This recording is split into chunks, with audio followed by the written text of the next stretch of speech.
Let's get this show back on the road, shall we?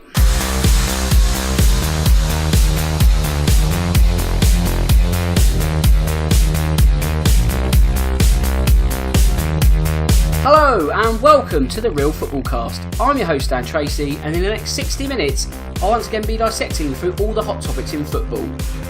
As you should know by now, the aim is to separate all the footballing week from the chaff, as on this episode I look back on the 5th weekend of the Premier League season. It turns out I'm going to be doing this one on my own because Carl's off out on a scouting trip once more and JS has pulled up with a very late injury, so I'm down to the bare bones. But please don't switch off, it will be good, I promise. I'll best do some social media bits, otherwise I'm going to be talking into the abyss. So first, if you want to get in touch with me, you can. That's on Twitter at DanTracy1983. If you have any questions, comments or feedback, send them my way and they will get discussed. Twitter is the main place where you can find the show each week, and you can also find it at realfootballcast.com. From there, you'll find links to download or stream to your device, and you can also listen via SoundCloud or Audio Boom. And later in the week, we'll be on YouTube, thanks to our sponsors, Loserpool. And what is Loserpool, I hear you ask? It's a new betting game that is soon to be launched in the UK. However, it's betting turned on its head, as the focus is picking the loser. If that has grabbed your interest, then be sure to visit loserpool.com and create an account, with now especially being the time to do so, as they have 30% off coupons on their site. Right then, it's time to go live. First up, I go to league leaders Chelsea, who are one of two teams on maximum points. Now you could say that in Elton John fashion, Sarri seems to have the hardest team. I apologise, it might be 60 minutes of really bad puns, but we'll have to see where we are. An early shock for them as Sol Bamba scored for the Bluebirds at Stamford Bridge, which I guess had the potential to create something of an upset, but Chelsea's quality shone through in the end, isn't it? I mean, Hazard again with a masterful performance. And Chelsea are just sort of ticking, aren't they? They're going under the radar slightly because many people would have felt that, you know, could they have gone on to win the league title? Obviously, we don't know that yet because we're so early in the campaign. But 5 matches in, they are playing some football which is very easy on the eye. And Maurizio Sarri must be sort of commended with what he's done with primarily the same group of players, well, I guess in the main. A couple of additions, what with Jorginho and Kovacevic, but, you know, it's the same group of players that meandered to 5th under Conte last season. That in itself makes you think, were the Chelsea players last season really giving their all? I know Conte looked like he wasn't giving his all towards the end, but yeah, I mean, they've been revolutionised in quick time, and if that sort of continues, obviously they keep chalking up wins as they are, then they are going to be sort of bona fide title contenders. I guess a big test for the Blues is when they actually have another meeting against well, they've already beaten Arsenal as a big 6 club, but if you look at the sort of the elite of the top 6, I guess the 3 and the 3, if you're looking at City and Liverpool and Chelsea in the top 3 in one half, Tottenham, United, Arsenal in the sort of second bracket of that top 3, you are sort of going to consider yourself, it's the games where Chelsea meet City and Liverpool, which aren't going to necessarily define the league title, but they are going to have sort of, they're going to give us more of an indication as to when Chelsea actually, or could actually, go on to win, what would it be, a second league title in 3 years? They seem to have these weird boom and bust campaigns, don't they? I know me and JS referenced this on the first week of the season. It's almost that Chelsea fans are prepared to have the ultimate highs and the downward sort of spiral that goes with it in between. If you look at when they won the league in 2015 under Jose Mourinho, next season was an absolute whitewash, wasn't it? The club was an absolute shipwreck and it needed Gus Hiddink to come in and steady the ship mid-table. You know, in the end they finished 10th. But, you know, next season they win the league again. And last season they don't finish in the Champions League. So it's, you know, it's a weird boom and bust cycle. But the way things are panning out, we could be looking at another boom, couldn't we? So, you know, it's all promising for Chelsea. Cardiff, though, there's never really a game they were going to win. You know, in essence, it was a free hit for them. In terms of Loserpool, that was my guaranteed pick off the week, so I'm off the mark, thankfully. But yeah, I mean, they can take credit for the fact they scored a goal, but Sol Bamba become the hero, to them the villain, in quick time, really. I mean, once they got in front, it was almost a cliche. Did they go in front too early, perhaps? You know, but you can't really use that as an excuse for the way they play. They sort of defended bit off the ball really after getting their noses in front, but you know, the positives they can take is obviously getting the goal, but at the same time, you know, They played Chelsea and Arsenal in 2 matches either side of the international break. They have scored 3 goals, but they've conceded a hatful at the same time. So you do wonder if that sort of underbelly or softness at the back, is going to be the real issue that sends them down come the end of the season. Also, you could couple that with a lack of goals.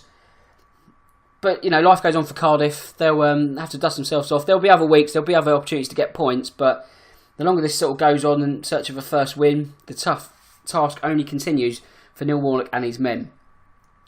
Liverpool, of course, they're the other team on maximum points after winning at Wembley, a game that I was, I wouldn't say fortunate enough to go to as a Tottenham season ticket holder, but it just felt really flat from a point of view where maybe Tottenham fans were thinking, today we should be somewhere else. Obviously, it's meant to be the game that was the launch of the new stadium for Tottenham. Obviously, that's not the case, and we don't know when they're going to move back. Anytime soon. Is it going to be start of the year, start of next season? The way things are panning out, you're sort of losing confidence each time. Now Champions League matches are being played at Wembley. It sort of does intimate that it's not going to be before Christmas. So then you're sort of thinking, will a blockbuster fixture be Man United at home is the one that's going to christen it? I don't know, but that's something that Daniel Levy and the construction companies will have to work out between them, and us fans will eventually get wind of that. But anyway, back to what happened on Saturday. I don't know if it was the Wembley factor. I mean, that in itself is sort of yin and yang. After beating Fulham, it was a case of, oh, brilliant, Wembley's not too bad. We can stay here for a few more weeks and months if it need be. Lose to Liverpool. Shocking. I don't want to go back to Wembley. But I guess that's just the national stadium for you in a nutshell, isn't it? It's not a greatest place to go to or visit unless it's a cup final. It just seems a bit of a chore. But that's at least Tottenham have got a ground to play at. We're not homeless. But let's focus on the positives, and those positives are Liverpool. The positive for them is, winning, but also the fact they weren't even in top gear. And that's a scary prospect for not only for Tottenham and the way they play, but I guess for the rest of the Premier League, because Liverpool didn't really need to turn it on. 2-1 as a scoreline suggests that it was a close game, but it's anything but really. I know the sort of scoreline does sort of intimate that it's only 1 goal difference, but if you watch the game over 90 minutes or even the highlights, you could see that Liverpool could and should have had 4 on a good day, or a better day it could have been 6. It was that kind of day really. Michel Vorm called into action far too many times. Defensive woes, passes being strayed left, right and centre. You can only have to sort of look at Liverpool nearly scoring in 90 seconds. They did find the net, but that was chalked off due to offside. But they almost sort of set the tempo really for just the day. I mean, Tottenham were just, I don't know if it was the international break coming back from that. A 12:30 start doesn't help either. But their mind wasn't in it. I mean, the amount of off passes that from the likes of Dembele, Alderweireld, players that you could pin a target on someone's back and they'd hit it every time. Well, not every time, obviously Liverpool being evidence of that, but 9 times out of 10 or 99 times out of 100 they'd be actually arrowing passes diagonal from end to end. It just wasn't their day. It wasn't Tottenham's day. Again, you can perhaps point to Harry Kane being unfit. It does beg the question as to, does he need rest? Will Pochettino give him rest? That's a poison chalice in itself, because say if he's rested against Brighton at the weekend coming up, you sort of think to yourself, okay, that might be an opportunity, but Tottenham not having won their last 2 matches, I wouldn't say it's must win. Nothing's ever really must win in the 6th week of the season, but Tottenham have to go there and get maximum points. There's no doubt of that. If they were to rest Harry Kane and not deliver 3 points, then fingers will be pointing at Pochettino, rightfully or wrongfully, as to say, well, why wasn't Harry Kane started? So he's in between a rock and a hard place. Not an enviable position at the moment, but you do get the feeling of Harry Kane that there's something not quite there. And whether that's fatigue from the World Cup, it could even be fatigue from his injury before that, when he got the rolled ankle against Bournemouth in March. It could be that. It could be the fact that Tottenham aren't necessarily playing to his strengths. You've now got Lucas Moura, is a great addition, but that addition has created almost another headache in the sense that you're now sort of thinking to yourself, okay, where does Moura fit into this sort of, I guess it's almost a 2 up front really. Obviously he's not really a recognised striker, but he's playing in that sort of free rein, trying to mop up the scraps or even get behind Kane. So Kane's dropping deeper. Because of that, he's only getting a handful of shots per game. It works out as 12 shots out of 5 games, so that's 2.4 on average, which is not really enough for someone of his calibre. Obviously, you can sort of point to the fact that he only needs a shot to get a goal, but 2 goals this season proves that's not necessarily the case. You know, for the 12 shots he's had, he's wasted 10. You know, that's not all necessarily his fault, but it does sort of point to a wider issue. And is it an issue that's going to be resolved soon? The worrying thing is no one really knows the answer. When fitness, you sort of, especially with someone like Harry Kane, he's adamant he wants to play every game that he can. And that's really admirable from an England and a Tottenham point of view. But, however, there does come a point where he will need to be rested, because Tottenham, it's very apparent, it's obvious to everyone, you know, they haven't got the squad like the likes of City, like the likes of Liverpool. And then it sort of makes you wonder, are they going to get caught out further down the line when the business end of the campaign comes around and they don't have that rotation, that flexibility? Do you want to put Harry Kane, you know, do you want to make him run through brick walls this early in the season when you need him for later? So maybe there's sort of scope to play Heung-min Son up top, but then you have to ask yourself, does Heung-min Son and Lucas Moura fit together? Arguably not. So then, you know, you might have to rejig your side there. So that's a headache that Mauricio Pochettino is going to have to sort of solve. It's one that will not be helped by the fact that Tottenham are playing this midweek. They're playing actually in a few hours' time of this recording. So you would imagine there Harry Kane's going to play. Again, that's more minutes, more mileage, an away day there. So travelling back, I don't know. I think the logical time for him to be dropped, well, not dropped, I think that's a bit of a harsh statement, but for him to be rested, should I say, will be the League Cup game against Watford. But we'll have to see how that pans out. It's also Champions League time for Liverpool tonight against PSG. A mouth-watering clash. Well, it's actually a mouth-watering evening, really. Whether you really agree with the 6 p.m. kick-off, it's great from a fan's perspective if you can get the time off work. I'm lucky enough to be in that camp today, because I can record this podcast and finish up by 6. There's no issue there, but there is a little bit of an issue, I guess, if you're sort of finishing work at 6, you're not going to get to watch the start of the Tottenham Inter Milan game, or Inter Tottenham game, should I say. So that's a bit of an annoyance, but unfortunately, as we all know, Champions League is a cash cow. Money talks, and money talks in the way of television as well. So we've got Inter versus Tottenham, Liverpool versus PSG, 2 fantastic ties. The one, obviously, the headline fixture is going to be Liverpool. That's safe at 8 o'clock, so obviously there's a bit of a no-brainer. They're not going to put the headline fixture on early because it's all about TV audience. So, and also that's why Tottenham play earlier, because it's all about English TV companies being able to play one match at 6, one match at 8 without any clashes. So I can see why the decision is made, but it also does make you think, is it another step too far in terms of television? But I'm sure that's a debate that me and JS will have in future weeks. But as for Liverpool PSG, Liverpool, they've only made 2 changes in their lineups this season, so you sort of get the feeling they're quite settled. The only changes they've sort of making are the Henderson and Naby Keita in midfield. So whether there's going to be rotation tonight after the win at Wembley on Saturday, whether Roberto Firmino comes in after his eye in the socket, that was not a pretty sight, wasn't it? I mean, he's probably not got a pretty sight now at the moment, but there might be scope for rotation there.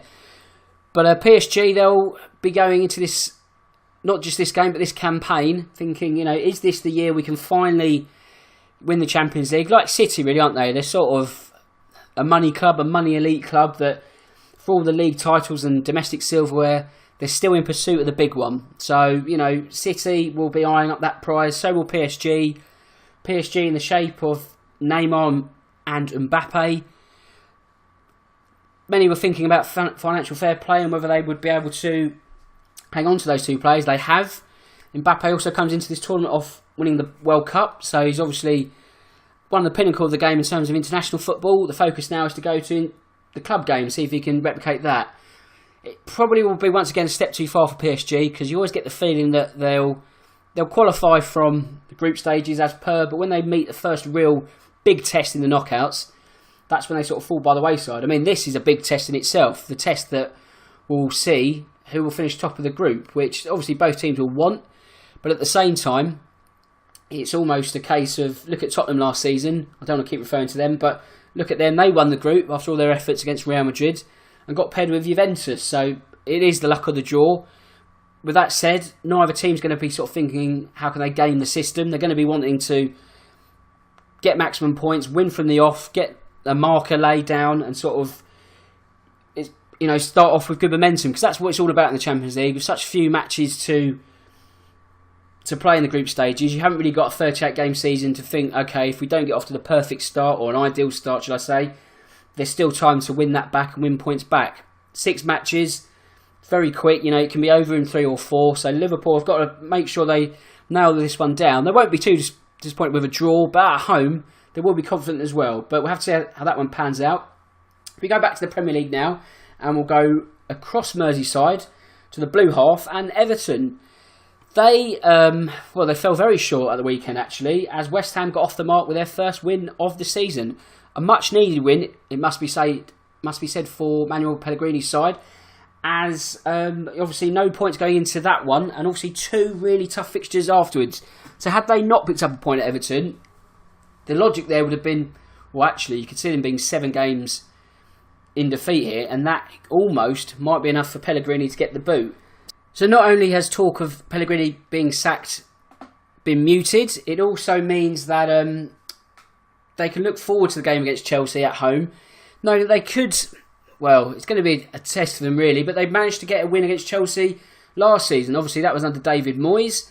This time around it'll be under Pellegrini, so there's not the doom and gloom circling around the stadium that there was going into the international break. They will be confident, but there's going to be a test. But West Ham have this sort of habit, like David Moyes said on Sunday, so I'm going to nick his line, but they do have a habit, West Ham, of pulling out a result from nowhere. The results you don't expect then sort of become the expected, don't they? So I'm not saying it's going to be a West Ham win, but you never know, do you? So West Ham Chelsea on Sunday is going to be an interesting tie. It's got an interesting subplot going into it, what with being a London derby, but the stakes have just been raised for both clubs. In terms of Everton, well, where do you start? I mean, personally, Morgan Schneiderlin's substitution I thought was a bit ill-judged, really. Now, I mentioned this on Twitter, and I was guilty of not waiting until half-time for a tweet, because if you tweet during a match, then there's always a habit that you get bit on the arse, which happened to me, because I said that I thought it was a bit of a low move from Marco Silva to sub off Schneiderlin with, 90 seconds to go before the break, because you could see that he was having a bad game, and there were extenuating circumstances behind that. That's just unfortunate. His dad passed away, but he's a professional and he wanted to play. But you could see that his mind wasn't on the job.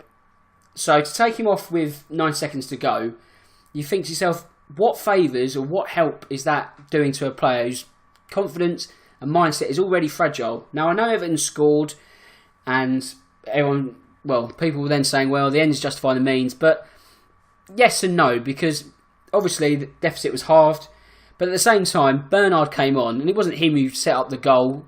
He didn't really play any part in it. It was a wide cross from Kenny, which landed on the head of Sigurdsson. Great cross, great goal, but, it's hard to say that, well, it wasn't a tactical masterstroke for Marco Silva. So, a bit off there, really. Just like Everton, their defence, when you're looking at, Mason Holgate and Kurt Zouma, that's the sort of your backup pairing, if you will. Neither of them really exuded any confidence. Yarmolenko and Arnautovic had a lot of joy throughout the game, as is evident in the 3 goals that they scored between them. Yarmolenko, with his first 2 goals for the club, I mean, he looked interesting. You sort of thought to yourself that they've got a good player here, and it might be the sort of setup where this kind of suits West Ham now. The cogs are slightly sort of turning. Got Felipe Anderson and one wide forward, Yarmolenko another who likes to cut in, as we saw with Everton's second goal that they conceded. And Arnautovic, who's sort of playing as a forward, has been almost reinvented as a forward since David Moyes had that sort of tactical switch last season. So, interesting times West Ham, but we've covered them enough. I don't want to dwell on that match too much. We'll move forward and we'll go to Newcastle. It's not been a great start for the Magpies. Just 1 point from a possible 15. But at the same time, they've had some incredibly tough fixtures, haven't they? I mean, Tottenham, Arsenal, Chelsea, Manchester City. 4 matches, 4 defeats. All 4, funnily enough, have led to 2-1 losses. So you sort of think to yourself that, I guess there's a small glimmer of hope. One that they can sort of then think to themselves, when we come across somewhat lesser opposition in the league, then there might be then chances to get points on the board. But, it's been a tough start. The fixture computer's not been kind to them, so they will go into a period where they will look at points to be won. But, again, there's no momentum at the moment. There's almost a lack of ideas. It's playing football to stifle the opposition, which is a Benitez trait, and that's his right. Obviously, if he feels if he goes toe-to-toe with a top-tier club, such as the one that I mentioned, it could be sort of, suicidal almost. So he's playing his teams to set themselves up with damage limitation in mind, but then as a Newcastle fan, you would like to think to yourself, okay, if we were just a little less pragmatic and just offered a bit more, then you never know, do you? I guess that's the sort of the worry, isn't it? You're looking at a game with your glass either half empty or half full. It's probably 3/4 empty in Newcastle's perception, really, because they're sort of thinking, we're not going to get much out of this, so let's try and get a point.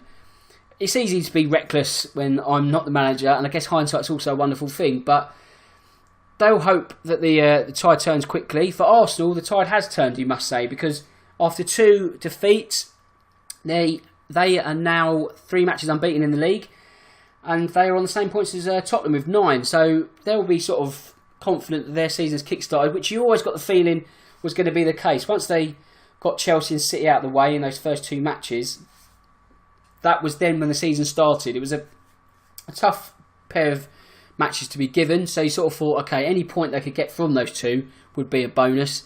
So, again, though, with the cutthroat nature of the Premier League, people were going, perhaps Unai Emery's the wrong man to be appointed for the job, and it's an awfully early time to make statements like that. Even after 5 matches, we don't really know if it's the right answer. Those kind of answers will only really be sort of worked out once and for all come the end of the season. Should Arsenal get into the top 4? Should they win the Europa League? Those are the kind of real absolute answers we can get from that. But again, they've got a bit of a defensive deficiency, you'd have to say, but at the same time, they seem to be confident in the fact that no matter what they concede, they'll just go and score 1 more. So obviously that didn't work out for them against Chelsea, as they were on the other end of that logic, and City they didn't score at all. But the 3 wins since, they've gone behind to West Ham. They struggled against Cardiff. It was a very topsy-turvy game, but they got through in the end, again through, I guess, attacking brute force more than anything else. But they'll be confident now that the momentum is, not just turning, it's in full steam. So they'll look to continue that as they go into the weekend tie against Everton. Everton obviously coming off the loss we've just mentioned. So with a home fixture there for the Gooners, they'll be confident they can make it 4 wins in 4. And then all of a sudden, you're sort of, depending on what Tottenham do at Brighton, it could already be sort of an advantage for the red half of North London. So we'll see how that one pans out. If we go now to Huddersfield and Wilfried Zaha, I mean, it wasn't really a great game for Palace in terms of a spectacle, but they got the points, and that's all that really matters for them. But Zaha, rightly or wrongly, is having a moan about the protection or lack of that he's getting from referees. Now, you'd have to sort of say that he's becoming a marked man. Whether that's because he has a reputation, whether that's because referees aren't prepared to protect him, and, because of that reputation, I don't know. Alan Shearer said on Match Today that perhaps he has to take it as a compliment that because he is such a marked man and his talent, that the only way to stop him is to kick him, which, perhaps 20, 30 years ago would have been the answer, but it's not the kind of game of football that is played in this day and age. I guess someone like Lionel Messi is the same kind of has the same kind of approach, isn't he? That unfortunately he has some robust tackles go his way during the game, but that's the only way you can stop him when he's in a Barcelona shirt. Perhaps not in an Argentina shirt. He's not quite that good, is he? But Barcelona and Palace have the same colour shirts, and that's probably where the similarities end. But Zaha, I think he's got every right to have a moan. I think, and also it's the case of the squeaky wheel gets the oil, isn't it? Because if you don't moan, you never really sort of highlight these issues. So the conspiracy theorists would then say that you watch Zaha now, he'll get a penalty come the weekend, or the player who makes a tackle gets sent off, because that's the way sort of football seems to work, doesn't it? You make a comment, or it doesn't even need to be a subliminal one, but say something the week before, and all of a sudden life imitates art the week after. So there could, whether that happens or not, I don't know. But I think he's got every right to to voice his complaints. You only have to look at the game against Watford when he got raked down the back of his calf. That really, by right, should have been a red card. But the tactic for Watford there was get Zaha sent off, because there's obviously some long-running bad blood between the two teams. So, Zaha did well not to rise to it, but he was very, well, I guess he did take the bite a bit, because he obviously was perturbed about the tackle he had to fill there, and well, as many of them. But, he didn't get sent off, so Watford's plan didn't really work. But you do also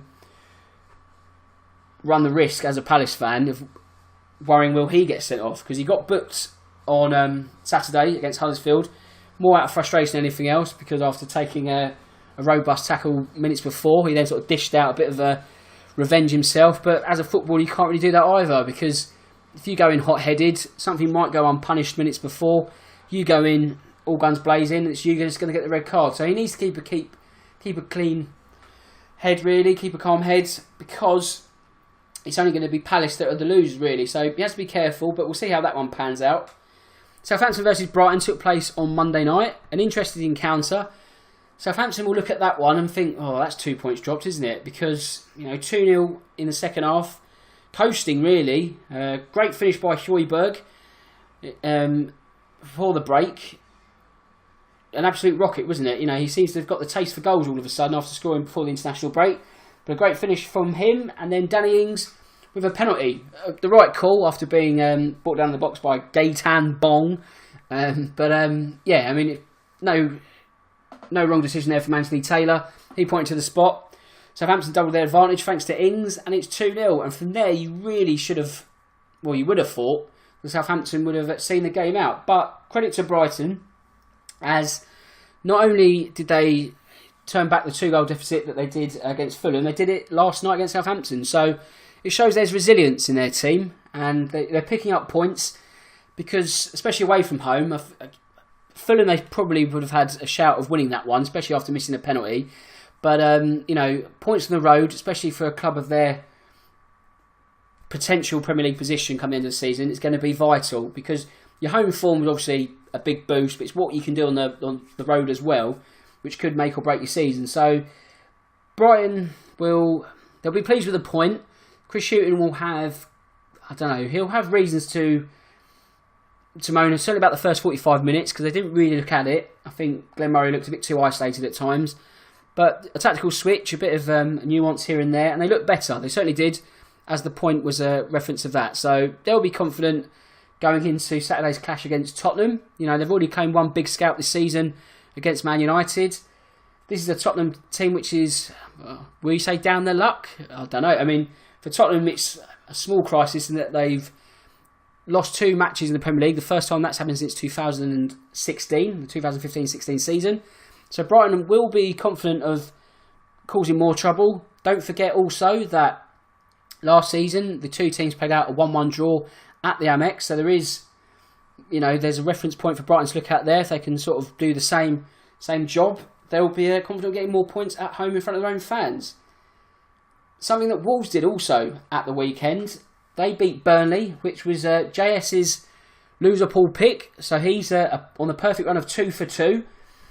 And what can you say about Wolves? They were sensational, really. And I don't think the scoreline tells the story. 1-0 was the scoreline, thanks to a Raul Jimenez goal on the hour. One that was enough to win all 3 points. But 29 efforts on goal on Sunday. A phenomenal amount, really.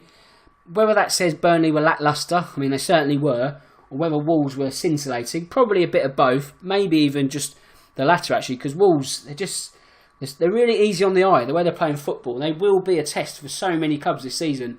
We've already seen it against Manchester City. I don't think it'll be the first or the last Big Six team that will drop points there, or certainly have trouble there. You might see a team play badly and come out unscathed, but Wolves, they're going to be a real handful. They keep playing like this, you're looking at a top 10 finish, really. Burnley, they've got Joe Hart to thank, really, for keeping it respectable, because his goal took an absolute battering in the first half.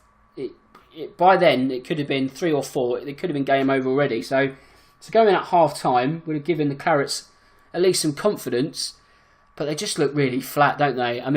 We've spoken on this podcast about the fact that the Europa League was almost a bit of a burden for them, wasn't it? That it was almost too much for a squad of their size, considering that they only signed 3 players in the summer. One of those was a goalkeeper, and that was almost out of necessity due to the injuries of Nick Pope and Tom Heaton. So you got Joe Hart coming in to fill that gap, and then the only 2 additions were Ben Gibson at the back and Maciej Vidra. So you're sort of adding to your ranks at both ends of the pitch, but it's not enough really. I mean, especially for a squad of their size, all that football early on. The Europa League's behind them, so you would have thought, right, okay, now the season starts. But it hasn't, has it? And now they're bottom of the table, 1 point from 15. Now it's them and Newcastle, 1 from 15. So they've got a lot of work to do, and the work has to be done quickly. Is it second season syndrome? I don't know. Probably not, is it? Because I think it's the 3rd season, so it shows how much I know about football. But whether it's delayed symptoms, good cover up there. But yeah, something's not quite right with Sean Dyche's side at the moment. It's defence, really, because last season defence was the bedrock, really, wasn't it? I mean, they were gritting out results. They weren't pretty, but a lot of 1-0s and, more importantly, clean sheets when it mattered. The only clean sheet they've had this season was the opening weekend against Southampton. So that's the only point that they've also scored. So, ironically, the only game they don't concede is any points. So the games, the other games, they're not more often not scoring and still losing. Obviously, that wasn't the case on Sunday due to their 1-0 defeat at Wolves. But I don't know. They're looking like they're lacking ideas. Maybe they've been found out to a certain degree. I don't know. But they need to start getting points on the board quickly. There's still time for it to turn round, obviously. But the longer it happens, the longer this position gets entrenched, the more and more it will struggle. And as also we've referenced, you have to look at the fact that Wolves are a promoted team and they're getting the better of the likes of Burnley. And it makes Burnley's job sort of harder to stay up, doesn't it? Because if you've got Wolves and maybe even Fulham to a certain degree, if they're sort of looking confident of staying up themselves, in 2 sort of, more recognised Premier League teams are going to be in the mire, and it could well be Burnley. But again, so many weeks and months yet to come, so it's too early to be writing them off just yet. We'll have to see how the next few fixtures pan out. I think as a general rule, fixtures 9 and 10 will really start to sort of shape the Premier League table, and from there we can start plotting who's really in trouble and who's got things to celebrate. Fulham had little to celebrate at the weekend as they were well beaten by Manchester City. Carl, on the other hand, will be celebrating as he got his Loserpool pick correct last week. That also means that it was a clean sweep for the pundits, as I went for Cardiff, JS went for Burnley, and as I've just said, Carl went for Fulham. So we're all off the mark. More on that later. But back to the game. It was almost over. Well, it was over really within 90 seconds, wasn't it? Leroy Sané back in the fold after being left out in the opening weeks of the season. Off the mark. Open the scoring for City. And after that, really, Fulham were just chasing shadows. It was always going to be a tough day for the Cottagers. But they made it tough for themselves, really, didn't they? Giving away possession cheaply, leading to the goal, just makes it a tough task, almost impossible, as it showed. As then City went up through the gears and made it 2 and 3-0. So I guess a routine win for City. 2 points off the top. Again, nothing's going to be decided after 5 weeks of the season. But it's weird in the sense that no one's really talking about City as much this season, are they? The focus seems to be on Liverpool and Chelsea, rightly so. Maybe that's because they are the top 2, but it's almost whether City, are they putting their eggs in the Champions League basket? I know I referenced earlier that they are still looking to secure that prize. It's all, domestic dominance is great and all that, but that's not where the club's owners are going to stop. They've not really pumped all this money in to win a Carabao Cup, have they? So, at the same time, you have to sort of take into account that we've also referenced on this many times that it's hard to win the Premier League.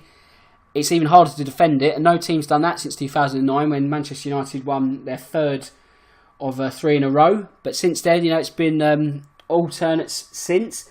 So you could almost sort of get the feeling that City might be sort of focused. Well, I don't know. It's hard to sort of say really, but let's just say they won't be too displeased, obviously, if they just won the Champions League and didn't win the Premier League, because you got the feeling that this is like the next evolution. Because if they win the Premier League again and fall short in Europe, it's almost as if that's what they're expected to do, and everyone will go, oh great, they've got the most money.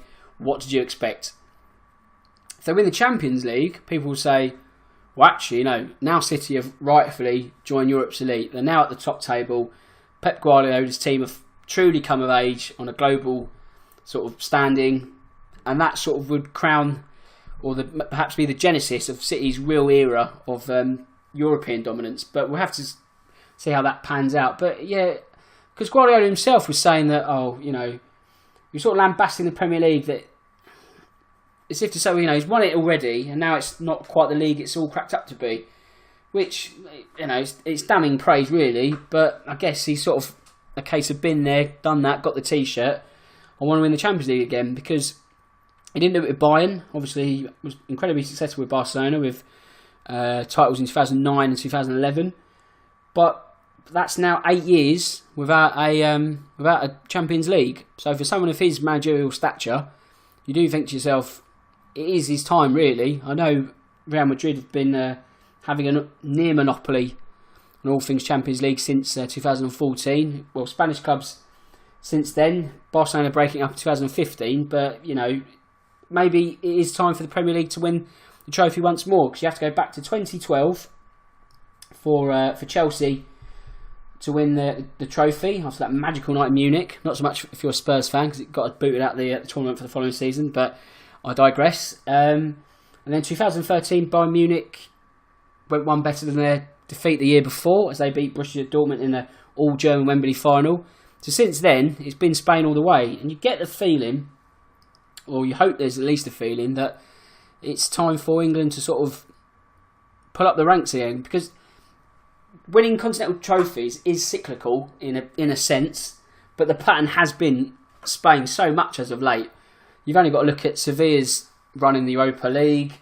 Atletico Madrid are picking up trophies left, right and centre, aren't they, in Europe as well? So it's not going to be easy, but for a team, or a league, that prides itself on being, quote unquote, the best league in the world, it's fallen short by the wayside when it really matters. And maybe that is it. Maybe it is the best league in the world, in the sense that on any given day, anyone can beat anyone. But is that something that then stops it from helping you win the Champions League? Because if you're a team such as Chelsea, Manchester City, Liverpool, Tottenham, you've got to play big games every week, haven't you? There's no off week. I've just sort of referenced that Harry Kane could be rested against Brighton, but chances are he probably won't, because Tottenham have to win. Therefore, they don't have the luxury of resting and rotating at will like the likes of Barcelona or Bayern Munich do. Barcelona, if they play Eibar at home, they can chop and change 3 or 4 names, knowing that they've got a big Champions League game around the corner, and more often than not, they don't get punished for it. It's business as usual. Same with Bayern Munich.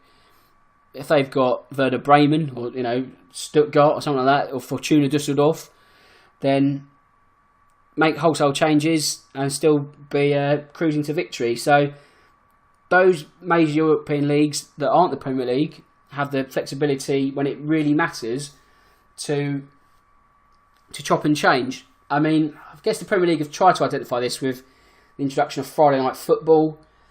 That might give you an extra buffer, but at the same time, it's not really the scheduling of the fixtures. It's just the strength of the competition itself, isn't it? But again, that's an age-old argument. Do you want the money and the pursuit of the Premier League and the kudos that comes with that? Is that something that comes at the cost of winning the Champions League?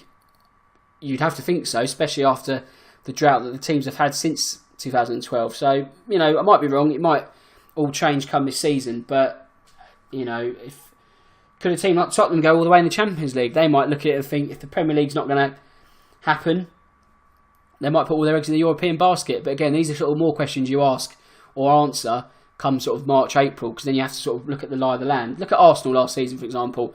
It was clearly apparent that in the last few weeks of the season, Arsene Wenger was thinking to himself, okay, we're not really going to finish in the top 4, but the Europa League does offer an excellent prize. It offers the same prize, in essence. So let's just go all out for that competition. And it's a plan that got into the semi-finals.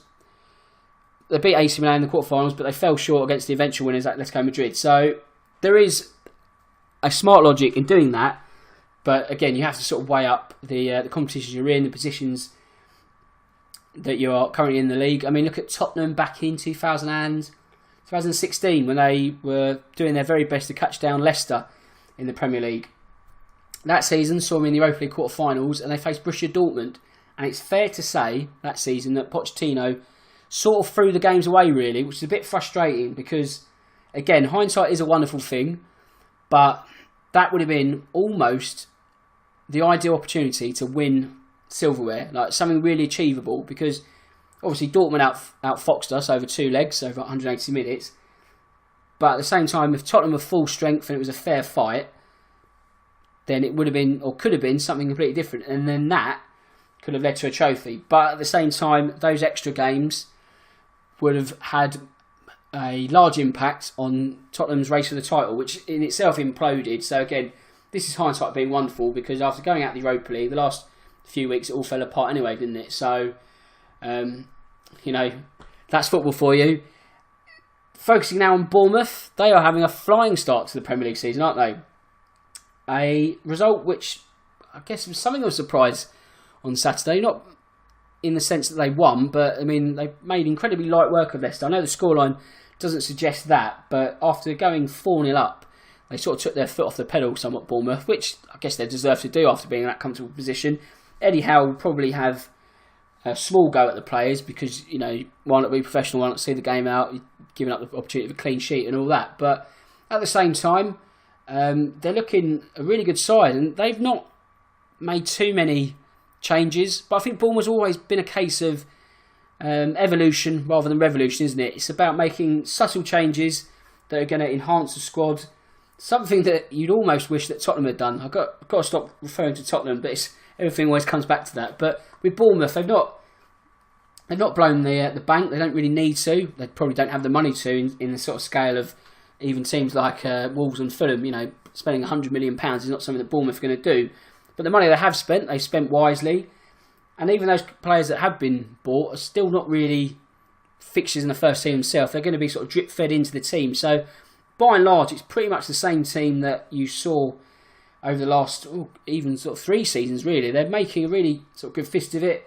Whether this can continue in the long term, over the course of the next 8 months or so, probably not. But they're at a point now where they are an established Premier League club. They're not, they've never been relegated, so they can't have the mantle of a yo-yo club, so that doesn't really work. And bit by bit, you can see the progress being made. For a team that has a capacity stadium of let's say 12,000 off the top of my head. I've been there. It's a shoebox in comparison to modern day stadiums. Another few years and you'd imagine that they will finally move, because they'll have to, really. They've almost outgrown the place, because if you consider that this is a team that a decade or so ago was in League 2, and the rise up the leagues has been phenomenal. But it's been truly deserved as well. I mean, rivals of Bournemouth in the Championship when they were in that level would criticise them for having a Russian benefactor, sugar daddy, and they brought their way to the title and all that, which perhaps has a small, or there is an element of truth into that, but I think that does Eddie Howe and his players a disservice. So, for them it's about keeping this momentum going, and for them, what is momentum? You sort of think to yourself that perhaps, can they have a proper run at the Cups? Because to be fair to them, or maybe unfair to them, they do have a tendency to focus everything on the Premier League, which again is their right, especially with the amount of money that's involved in the competition. But it must be a little bit frustrating if you're a Cherries fan, that you're in the top flight and you're in these sort of Premier competitions. You're in them anyway, but you're in further down the line because of your higher league status, and you think to yourself, well, we're closer to Wembley, and why not give it a go? But again, it's all eggs in the basket. Does that come to the detriment of a league campaign? I mean, even look at Burnley. I know it's not quite the same scenario. Well, actually, maybe it is the same sort of scenario, but they were in the Europa League, and they almost couldn't wait to get out of it. The sort of change they made, it was like, well, if we can get to the group stage, great, but we kind of try and medal our way through. So it does sort of come back to the point where the Premier League is the be-all and end-all, and that's the kind of thing that sort of belittles the Cups, which is a scenario which is never really going to be solved due to simply the amount of money involved in the Premier League versus the likes of the FA Cup and the Carabao Cup. I mean, unless or until, which is something that's never going to happen unless the prize money gets to a much closer level, which, considering you're playing 1/6 of the games at most, 6 matches, 5 matches, you're not going to get the same kind of parity in terms of prize money. But there is perhaps scope to make it a bit bigger in terms of the prize pot. I mean, it's getting that way, but the FA is not going to be bending over backwards. And you can already tell the fact that they are, I wouldn't say, well, they're diminishing the FA Cup more and more, really, aren't they? We're losing replays. It's being further and further eroded, and it's almost at the behest of big clubs to make sure that they have a proper crack at the competition. So, that's a topic that will rear its ugly head once more come the turn of the year, I imagine, when we get to January, because that's when the third round takes place. A staple day in the footballing calendar each year, but one that most Premier League teams outside the top 6 would almost like to not really bother with. And if they sort of crash out of it, then it's whisper it quietly and back to the league campaign the following day. Okay, now it's time for our Loserpool picks of the week. Myself, Carl and JS, we're not going to be playing for money, we're going to be playing for points over the course of the season. So what I've done is create something of a league concept. What happens here is that we get a base level of 10 points. A correct result is a win. So as in real football, you get 3 points for that. Anything but, and you get deducted 2 points. But that deduction is sort of like a fine, like in the real game itself. And that allows us to pick again. So we get a refresh pick, but it's going to cost us. So looking at the league table after 2 rounds of picks, JS is flying away on 16 points, so that's 10 base level points and the 2 correct picks, while myself and Carl are on 11 after getting week 1 wrong, but we've turned the tide this week, and hopefully that momentum can continue. So, with Carl and JS not being on the other side of the podcast this week, they've been kind enough to send in their picks, and I'm going to go to Anfield first, where Carl has been kind enough to offer up Southampton in defeat. And I can see why he's gone for that. I mean, well, it's almost a no-brainer, really. He's got that as a free pick from his pool of teams he can select. And also, obviously, Liverpool are unbeaten, and they're on a maximum 100% record at the moment. So, Mark Hughes' men, like I said earlier, they're going to be kicking themselves that they didn't get all 3 points against Brighton. That said, even if they did, it makes the task no easier going to Anfield. I mean, Liverpool have made light work of just about everyone. Like I said earlier, they didn't get into top gear at the weekend against Tottenham, and you get the feeling it's going to be full Reds ahead as they go on to get a 6th straight victory. Don't forget, a draw would see Cole get a wrong result, so he'll be wanting Southampton to lose, obviously, and I think they will. So that could and should be 6 out of 6 for Liverpool, and that should also be Cole's 2nd straight correct pick. Coming up next is JS, who's gone for Huddersfield away at Leicester. So another team away from home. Smart choice in so much that Huddersfield, they just don't have really any goals in, do they? They look like they are going through second season syndrome. I know I mentioned Burnley earlier, but I've got my years out of date. But Huddersfield look like they are going to struggle for a multitude of reasons, really. I don't know, you could pick at the fact that, second season syndrome being one of them. Not enough goals, just not enough flair, really. They're just, I don't know. I don't think they bought that well over the summer. They're all sort of speculative punts, really, aren't they? But, I guess if you're a Huddersfield fan, you'll be absolutely delighted that you're in the Premier League for a second season. You wouldn't be too despondent if it comes to an end come May either. But Leicester, I know that they were heavily beaten in terms of performance last Saturday. Obviously, the 2-goal deficit at the end made it more respectable. But they've also got the returning Jamie Vardy to come back from suspension. That will fire them up. But, going forward, Leicester look fine. It's their defence which is the problem. They're looking old, aren't they? Looking aged. Wes Morgan will be suspended, so whether that helps them slightly with slightly fresher legs. But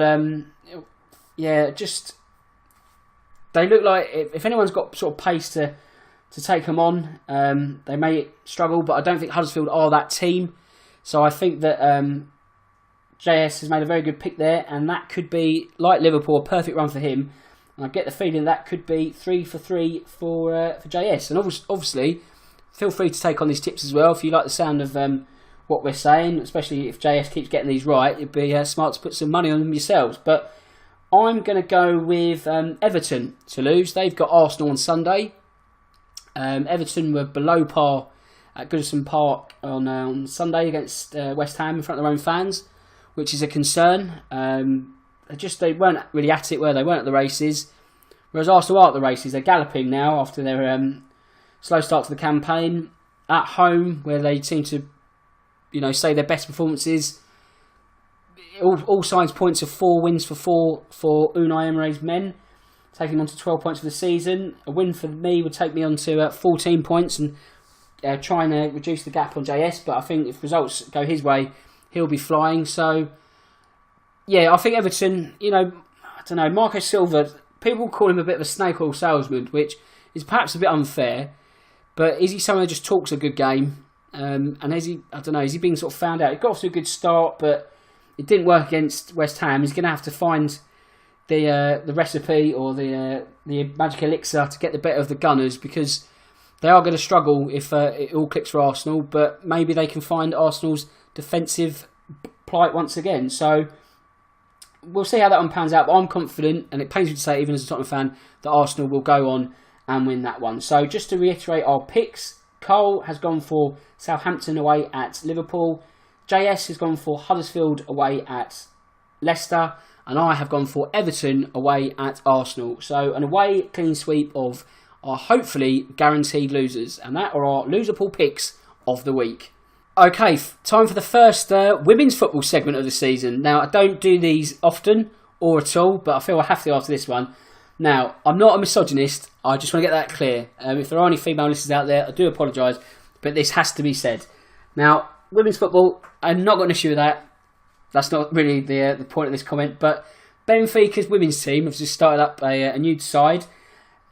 The Portuguese FA not really had the nous to think, okay, do you know what? With a team of Benfica's stature, perhaps it's probably best if we put you in the top league. You can sort of at least play comparable teams to the size of your club. Oh no, absolutely not. We're going to put you in the Portuguese second division, which I imagine is not a great talent pool, because if you look at women's football, Portugal's not really a name synonymous with women's football, is it? Usually it's America, China, England, Germany, etc., etc. Not really Portugal. They haven't really got a Cristiano Ronaldo, have they? Sorry.